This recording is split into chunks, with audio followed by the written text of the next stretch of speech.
Assalamualaikum warahmatullahi wabarakatuh. Alhamdulillah, assalatu wassalamu ala nabiyina Muhammad wa ala alihi wa ashabihi ajma'in, amma ba'd. Syukur alhamdulillah ananda sekalian, kita bertemu insyaallah pada pembelajaran hari ini. Kita akan membahas terkait dengan iman kepada qadha dan qadar. Seperti yang kita ketahui bersama, kita tahu bahwasanya iman kepada qadha dan qadar adalah rukun Islam, rukun iman yang keenam. Dan rukun-rukun yang kemarin sudah kita pelajari dengan seksama, sehingga kami harap ananda tetap memahami terkait apa itu iman. Nah, pada pagi hari ini insya Allah kita akan mempelajari terkait dengan qadha dan qadar. Ini adalah peta konsep yang akan kita pelajari. Peta konsepnya terkait dengan ada pengertian, kemudian mengimani qadha dan qadar, dan yang ketiga adalah perilaku iman kepada qadha dan qadar. Artinya setelah kita memahami terkait dengan qadha dan qadar, diharapkan kita bisa berperilaku sebagaimana yang diminta terkait dengan iman kepada itu. Ananda sekalian, iman kepada qadha dan qadar ini sangatlah kompleks. Artinya bahwasanya kesalahan-kesalahan seseorang terkait dengan iman kepada qadha dan qadar atau iman kepada takdir sangat fatal. Untuk itu kami harap kita bisa mempelajari dengan benar terkait dengan hal itu. Sebelum kita mempelajari lebih lanjut, kita saksikan video kali ini.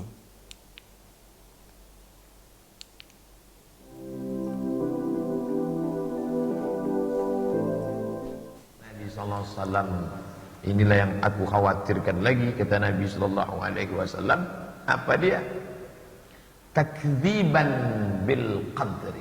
Takdzib, kadzaba. Takdzib, mendustakan bil qadar, takdir, tak percaya kepada takdir. Saya Pak Ustaz, setelah saya tengok-tengok kemunduran umat Islam ini gara-gara percaya kepada takdir. Jadi kalau gitu kita sunat sajalah rukun iman yang 6 nih. Antuk minabillah wa malaikatihi wa kutubihi wa rusulihi wal yaumil akhir wa biqadri. Takdir kita buang aja. Jadi rukun iman tinggal 5 saja. Yang salah bukan rukun imannya mas, tapi pemahaman engkau tentang takdir itu yang tak betul. Jangan lepaskan ayat-ayat hadis-hadis takdir dari konteks kehidupan salafus saleh. Salah satu kekeliruan kenapa ayat takdir dijadikan sebagai penyebab mundurnya umat Islam, gara-gara ayatnya dicomot, dilepaskan. Ma asaba min musibatin, segala musibah yang terjadi, fil ardi, di bumi, wala fi anfusikum, pada dirimu, illa fi kitab, sudah tertulis di lauhil mahfuz. Anak mahasiswa nilai transkrip, nilai IPK baru keluar, IP 2,0. Kebetulan dibaca ayat itu, cocok nih. Baca tafsir tak mau, pemahaman salafus saleh dibuang, hanya menjadikan ayat sebagai legalisasi kemalasan. Ma asaba min musibatin fil ardi, segala musibah di bumi, wa fi anfusikum, pada dirimu, illa fi kitab, sudah tertulis di lauhil mahfuz. Berarti IP ku 2,0 ini sudah tertulis di lauhil mahfuz. Cocok lah, inilah yang ku cari selama ini. Baliklah ke rumah, coba tengok transkrip nilai mondok iki pak, kok 2,0. Tiap bulan ku kirim uang belanja, motor ku belikan biar supaya mudah kuliah, rumah kos ku sewakan setahun dekat dari kampus, kenapa 2,0? Ayah sabar ya, ini ayatnya. Ma asaba min musibatin, segala musibah, fil ardi, di atas bumi, wala fi anfusikum, pada dirimu, illa fi kitab, sudah tertulis di lauhil mahfuz. Iya juga ya, iya nana. Ustaz, balik anak perempuan hamil 3 bulan, maaf cakap, mana suaminya? Tak ada ya, ini kecelakaan. Kok bisa terjadi begini? Ini ayatnya ya. Ma asaba min musibatin. Coba tengok bagaimana Sayyidina Umar ibn Khattab salaf memahami ayat takdir. Salaf itu 3 abad pertama. Khairul qurun qarni, abad 1. Thumma alladhina yalunahum, abad 2. Thumma alladhina yalunahum, abad 3. Mereka perang. Ini bukit, tanah yang landai namanya wadi, lembah. Tiba-tiba mereka berkemah di lembah, datang wabah penyakit pes. Nama bahasa Arabnya ta'un. Penyakit ta'un itu terjemahnya pes, menular. Kena di lembah. Kata Sayyidina Umar, ayo kita pindah ke lembah yang lain. Kata sahabat yang lain, kita terima saja Umar, ini sudah takdir Allah. Apa kata Sayyidina Umar? Kita pindah dari takdir yang buruk kepada takdir yang baik. Ada masanya kita bisa memilih, tapi ada masanya kita tak bisa memilih. Pergi pengajian subuh Sabtu,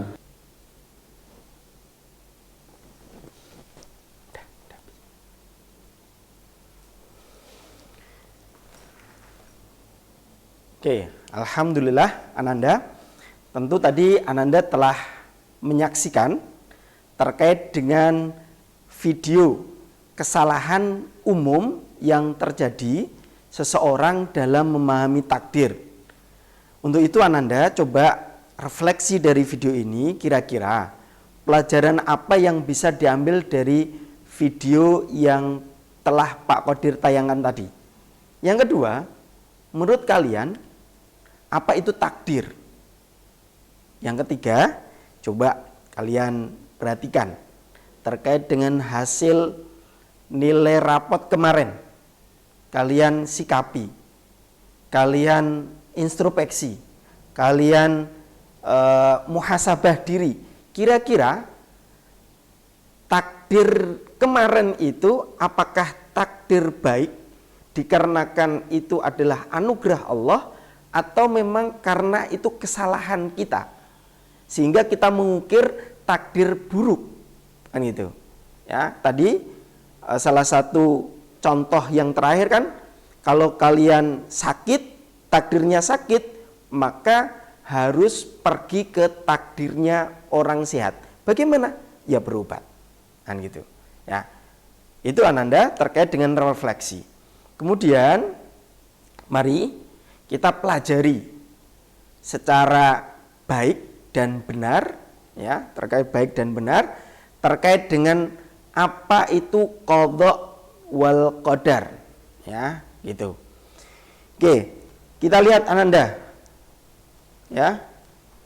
Ini ya, secara bahasa qadha ya, dari kata qadha yaqdi, qadhaan ya, bentuk masdar. Qadha itu bentuk masdar yang artinya kehendak dan ketetapan hukum ya, atau bisa dikatakan kehendak atau ketetapan hukum Allah terhadap segala sesuatu. Itu qadha. Kalau kita pengen tahu qadha itu apa, coba di kita itu kan kita sering mendengar qadhi. Nah, qadhi itu hakim, orang yang memutuskan perkara, itu qadhi. Nah, itu hakim. Nah, jadi yang namanya qadha itu adalah ketetapan Allah terkait dengan segala sesuatu yang ada di muka bumi ini. Ya, Allah mengqadha atau memutuskan langit itu 7 tingkatan. Allah memutuskan air mengalir ke bawah, air mengalir dari atas ke bawah. Kemudian api itu panas, itu qadha Ananda. Itu namanya qadha. Ya, sedangkan qadar, ya, qadar itu secara bahasa dari kata qaddara yuqaddiru takdiron, ukuran, ketentuan. Seperti ini Anda ada contoh ya. Misalnya kalau Anda lihat aqua, ya, terkait dengan air minum, di sini kalau botol ini ukurannya adalah 600 mili. Misal gitu ya. Kalau botol yang kecil lagi itu 200 mili. Nah, ataupun ukuran-ukuran yang lain itu namanya adalah takdir, qadar. Itu namanya adalah qadar. Ya, ukuran. Maksudnya bagaimana? Setelah Allah mengqadha sesuatu, tentu ada takdir di situ. Ada qadar di situ. Contoh misalnya, setelah Allah memutuskan api itu panas, maka qadarnya api itu bisa mendidihkan air apabila air sudah terdidihkan sebesar 100 derajat Celcius. Nah, gitu. Api itu bisa menghancurkan atau bisa membakar rumah kalau apinya besar karena dia panas dan membakar. Nah, tentu di sini ada qadar, ya, ada qadar, ada ukurannya. Begitu juga misalnya bahagia. Allah mentakdirkan bahagia, ada bahagia. Takdirnya atau qadarnya setiap orang itu pasti lain-lain. Ada yang kalau diibaratkan air minum, ada yang 600 mili, ada yang 200 mili, ada yang 50 mili. Itu terkait dengan takdir kebahagiaan seseorang. Nah, itu namanya adalah qadar Allah. Itu yang tadi kita pelajari secara bahasa. Kemudian kalau kita pelajari takdir secara istilah, ya, ulama ada yang membedakan, ada yang menyamakan, ya. Membedakan apa itu qadha dan apa itu qadar, itu dibedakan, ada yang membedakan. Tetapi ada yang menyamakan, qadha dan qadar ya sama, atau takdir ya sama. Kita tidak usah membedakan apa itu qadha dan apa itu qadar. Nah, itu. Nah, coba kita pelajari satu-satu. Pendapat pertama yang menyatakan berbeda antara qadha dan qadar. Di sini, ya, Pak Qadir ambil dari buku Pak Yunari Ilyas, ya, kuliah akidah, yang di situ disebutkan yang namanya qadha itu penciptaan segala sesuatu oleh Allah sesuai dengan ilmu dan iradahnya. Itu qadha. Ketetapan Allah terhadap segala sesuatu yang itu disesuaikan dengan ilmu dan iradah. Iradah itu kemauan. Ya, kemauan Allah. Ya, segala sesuatu yang Allah ciptakan, segala sesuatu yang Allah telah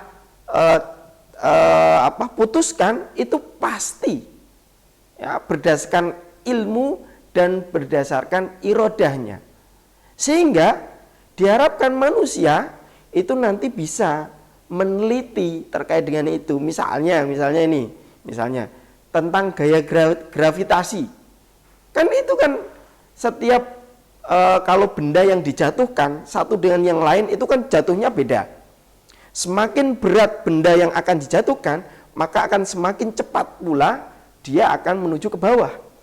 Semakin ringan benda yang akan dijatuhkan, maka semakin lama pula benda tersebut akan jatuh ke bawah. Ini adalah qadha, ya, ketentuan Allah berdasarkan ilmu dan iradahnya. Ya.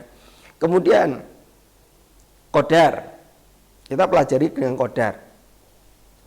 Qadar itu, ya, menurut pendapat yang pertama, ilmu Allah tentang apa-apa yang akan terjadi pada seluruh makhluknya pada masa yang akan datang. Itu qadar. Ilmu Allah tentang apa-apa yang akan terjadi pada seluruh makhluknya pada masa yang akan datang.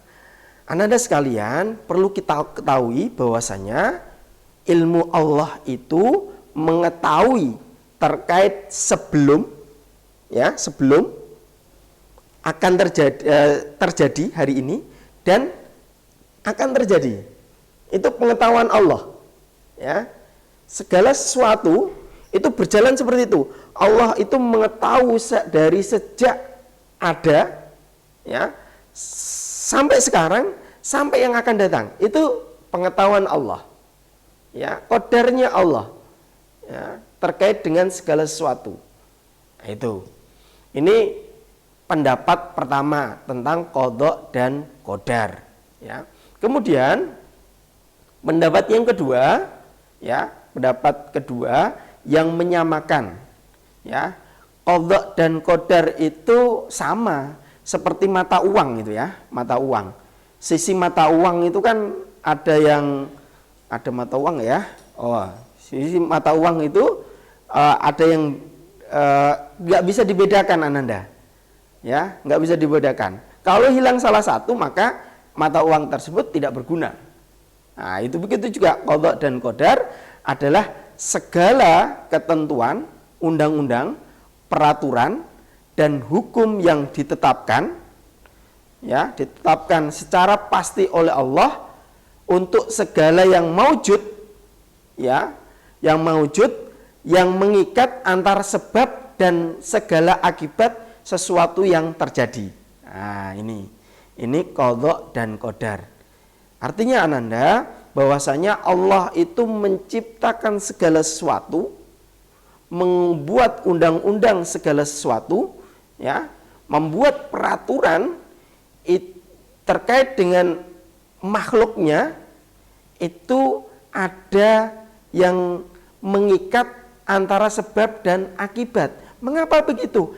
Agar manusia bisa mengambil hikmah, agar manusia bisa mengambil pelajaran yang ada di situ. Allah menciptakan bumi, ya. Dengan Allah menciptakan ini, tentu manusia akan bisa mempelajari terkait dengan bumi tersebut. Ada ilmu geografi, ada ilmu yang lain untuk mengetahui terkait dengan kondisi bumi.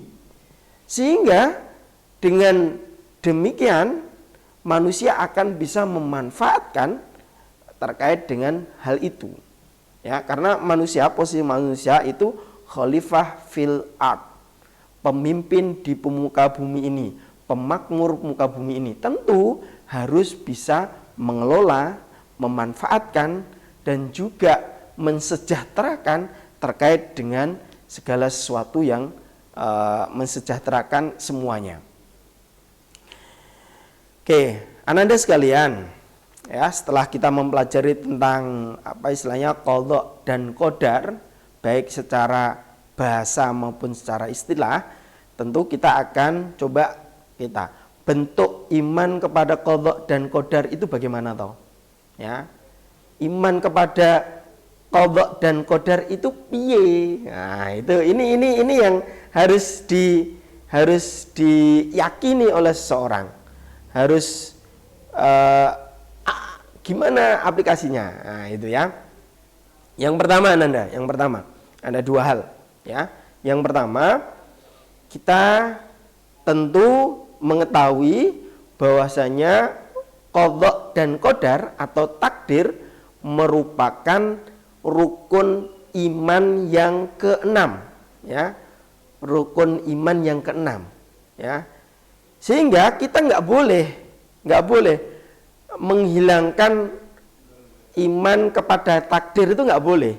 Karena kita tahu bahwasanya rukun iman itu antuk minabillah wa malaikatihi wa kutubihi wa rusulihi wal yaumil akhir wal qadari kullihi khairihi wa syarrihi. Nah, itu adalah rukun iman. Meyakini adanya ketentuan Allah yang berlaku bagi seluruh makhluk adalah sebagai bukti kekuasaan Allah. Ya, ini.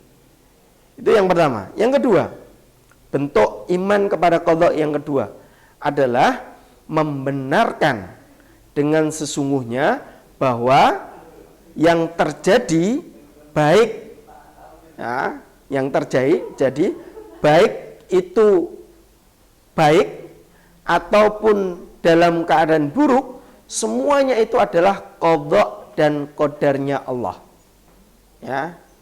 Ya, contoh misalnya gunung meletus, ya, terjadinya gunung meletus, itu adalah qadha-nya Allah, takdirnya Allah, ya, itu. Walaupun nanti di dalam meletusnya gunung misalnya itu pasti ada yang kesusahan, ya. Tetapi di balik itu nanti ada hikmahnya. Nah itu, ya.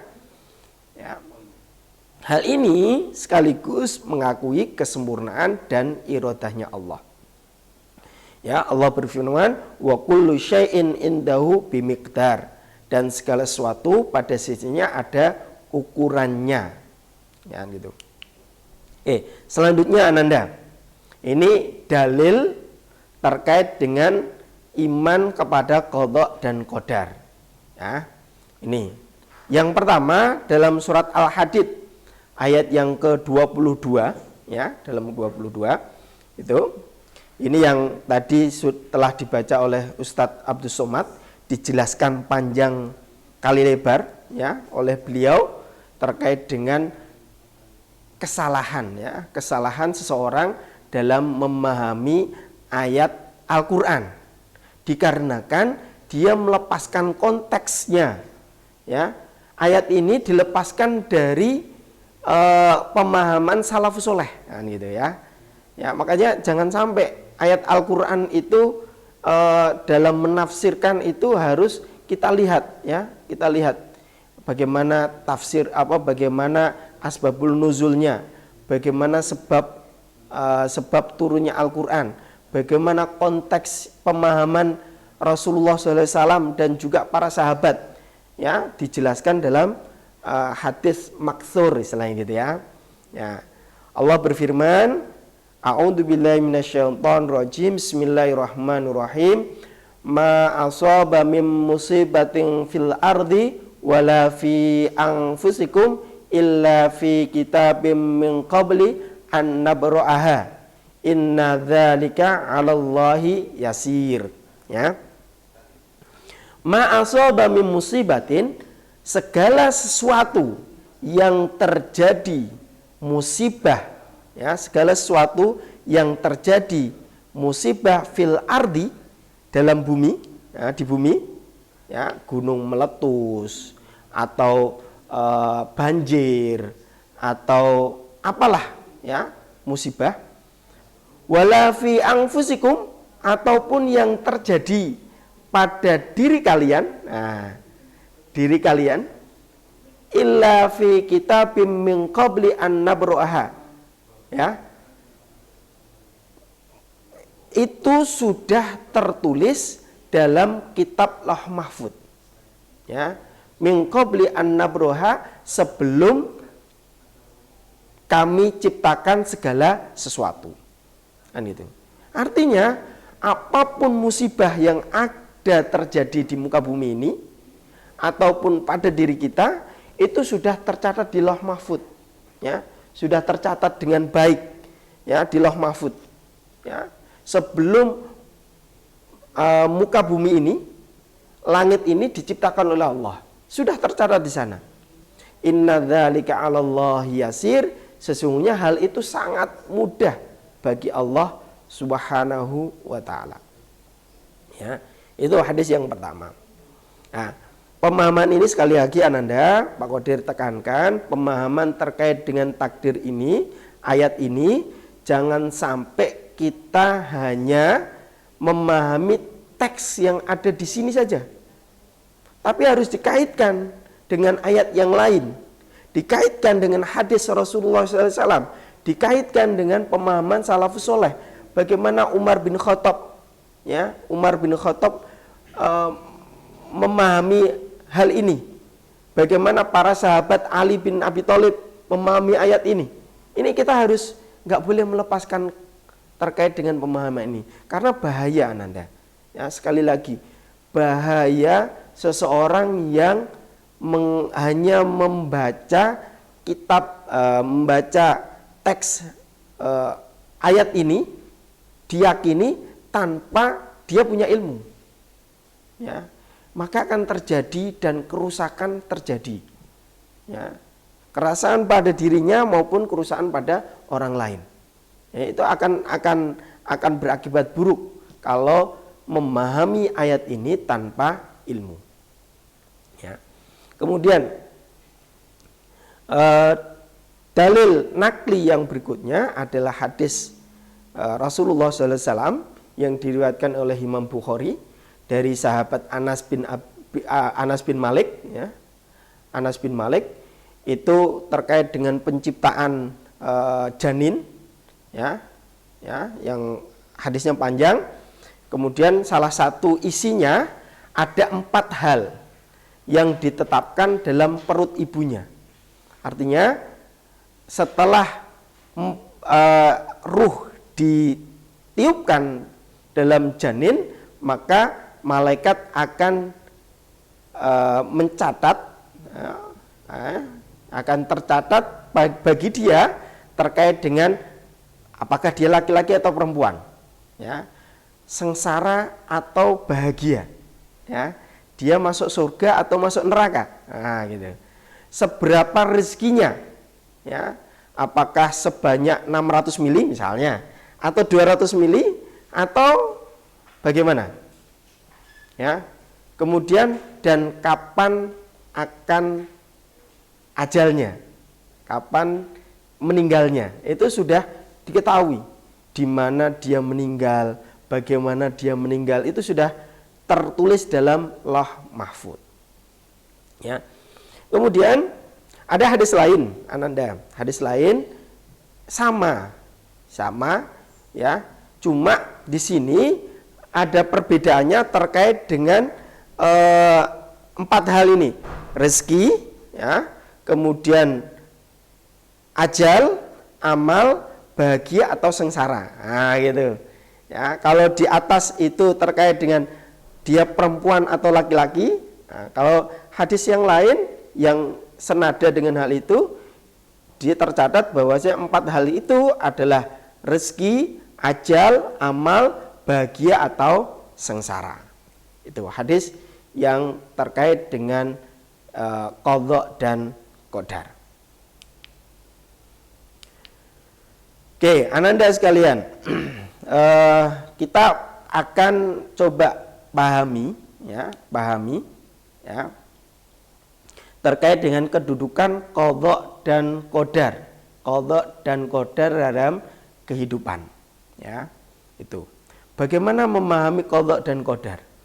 Kita tahu bahwasanya Ananda, ya, kita tahu bahwasanya Allah itu menciptakan manusia dengan potensi yang banyak banget, ya, banyak banget. Itu. Oke, sebentar. Ada akal, ya, manusia diberi akal, diberi nafsu, diberi hati, diberi panca indera, dan ada agama di sana, ya, ada agama di sana. Artinya ada namanya hidayatul insan, ada namanya hidayatullah. Nah, gitu. Kalau kita mau mempelajari tentang hidayah, gitu ya. Nah, akal, nafsu, hati, panca indera, dan agama ini adalah segala sesuatu potensi yang diberikan kepada manusia, ya, diberi potensi pada manusia agar manusia itu bisa memilih, ya, bisa memilih apakah dia melakukan kegiatan yang positif, melakukan kebaikan, ya, atau dengan akal, nafsu, hati, panca indera itu dia melakukan sesuatu yang negatif, membuat kerusakan. Itu pilihan Ananda. Itu pilihan.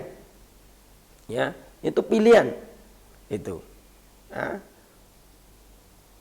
Sehingga manusia nanti tidak akan bisa beralasan.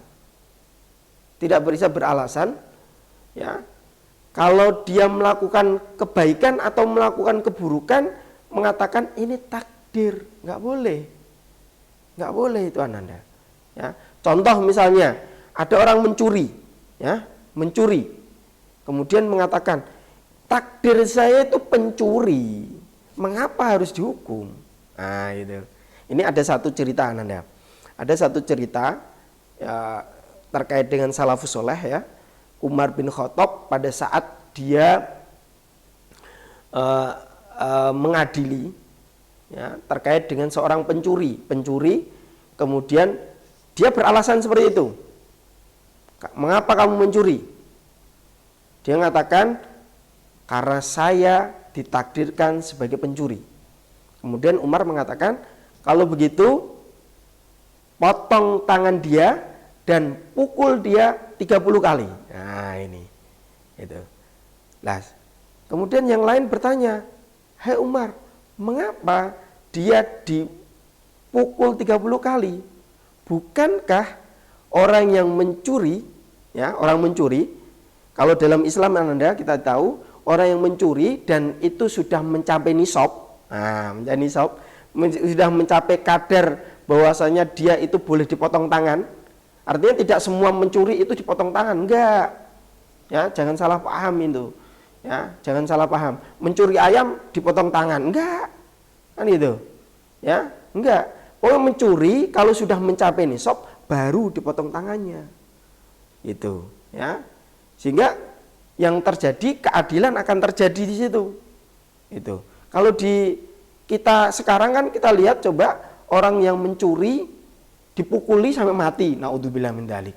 Orang yang korupsi, mencuri dengan berdasi itu ya, yang berdasi itu, coba dilihat, dibawa oleh Pak Polisi atau dibawa oleh KPK, dia masih ketawa-ketawa, nggak ada pukulan sama sekali. Nah, ini ketidakadilan dalam yang kita bisa lihat sekarang ini, ya, itu. Nah, kita masuk kepada ini, ke materi ini. Mencuri, mengapa dipukul oleh Umar bin Khattab sebanyak 30 kali? Umar mengatakan karena dia mendustakan ayat Allah. Nah, ini. Karena dia salah dalam memahami takdir. Makanya ditambah 30 kali pukulan. Nah, ini yang harus kita perhatikan Ananda, ya. Terkait dengan qadha dan qadar. Jangan sampai kita memahami qadha dan qadar itu salah. Ya. Ya. Terus Ananda, yang perlu kita ingat adalah segala kebaikan itu pasti karena anugerah Allah. Ya. Kebaikan apapun yang kita lakukan itu seizin Allah Ananda. Gitu. Sedangkan keburukan, ya, ataupun kesalahan yang dilakukan oleh manusia itu karena dirinya sendiri. Karena manusia itu sendiri. Ini yang harus kita pahami terkait dengan takdir. Sehingga kita harus tahu pemahaman yang benar terkait dengan takdir. Segala sesuatu itu baik dari Allah. Dan keburukan itu datangnya dari manusia. Ya. Oke, ini dalilnya. Dalil yang terdapat dalam surat An-Nisa ayat 79. Allah berfirman, "Ma asabaka min hasanatin faminallah." Dan segala sesuatu yang menimpa manusia, yang dilakukan oleh manusia, min hasanatin, berupa kebaikan, faminallah, maka hal itu dari Allah. Ya. Sedangkan wama asobaka min sayyi'atin, sedangkan keburukan yang menimpa, yang dilakukan, kejahatan yang dilakukan oleh manusia, faminafsik, maka itu berasal dari dirinya sendiri. Ini ayat ini menegaskan bahwasanya segala sesuatu kebaikan itu seizin Allah dan karena anugerah Allah. Dan keburukan, ya, keburukan yang kita lakukan, ya, itu karena diri kita sendiri. Ya, diri kita sendiri yang tidak bisa memahami qadha-nya Allah, takdirnya Allah itu nggak bisa kita pahami, sehingga kita terjerumus pada hal-hal yang hina. Itu. Ini segala sesuatu yang dinisbahkan Allah adalah kebaikan, keadilan, hikmah dan rahmat. Nah, ini Allah memberi petunjuk. Di situ ada Rasulnya Nabi Muhammad SAW, kemudian diberi Al-Quran. Itu adalah petunjuk. Itu adalah sebagai manusia mengikuti. Al-Qurannya ada, contohnya ada. Contohnya siapa? Nabi Muhammad dan para sahabatnya. Dia memberi petunjuk kepada siapa yang dia hendaki karena hikmahnya. Dan Allah tidak meridhoi, sekali lagi, Allah tidak meridhoi kekufuran, kemaksiatan untuk hambanya. Dia telah menganugerahkan manusia kemampuan untuk memilih dan berikhtiar. Nah, ini yang harus kita pahami. Ya. Itu Ananda terkait dengan kedudukan qadha dan qadar atau takdir dalam kehidupan. Ini bekal yang harus kita bawa, bekal yang harus kita pelajari baik-baik. Bahwasanya Allah itu, ingat, Allah itu memberikan akal, nafsu, hati, panca indera ini, ya, dan memberi petunjuk dengan agama itu untuk bisa memilih, ya Nanda, untuk bisa memilih dan berikhtiar. Dia memilih baik atau buruk, itu adalah jalan dia. Nah, itu. Sehingga tidak ada orang yang terlepas dari hukuman atau pahala dari Allah. Nah, semester kemarin kita telah mempelajari pahala dan dosa. Nah, itu. Ini kelanjutan dari hal ini. Demikian Pak Qadir pada pertemuan kali ini. Insya Allah akan kita lanjutkan pada pertemuan-pertemuan berikutnya yang membahas terkait dengan qadha dan qadar. Masih ada beberapa beberapa materi lagi terkait dengan qadha dan qadar yang akan melengkapi terkait dengan pemahaman kita dengan takdir. Mungkin dari Pak Qadir sedemikian. Kalau ada tutur kata yang kurang baik, Pak Qadir mohon maaf. Kalau ada penjelasan yang kurang jelas, itu karena kesalahan dari Pak Qadir. Kalau ada kebaikan, semuanya dari Allah Subhanahu wa Ta'ala. Demikian dari Pak Qadir. Billahi taufiq wal hidayah. Wassalamualaikum warahmatullahi wabarakatuh.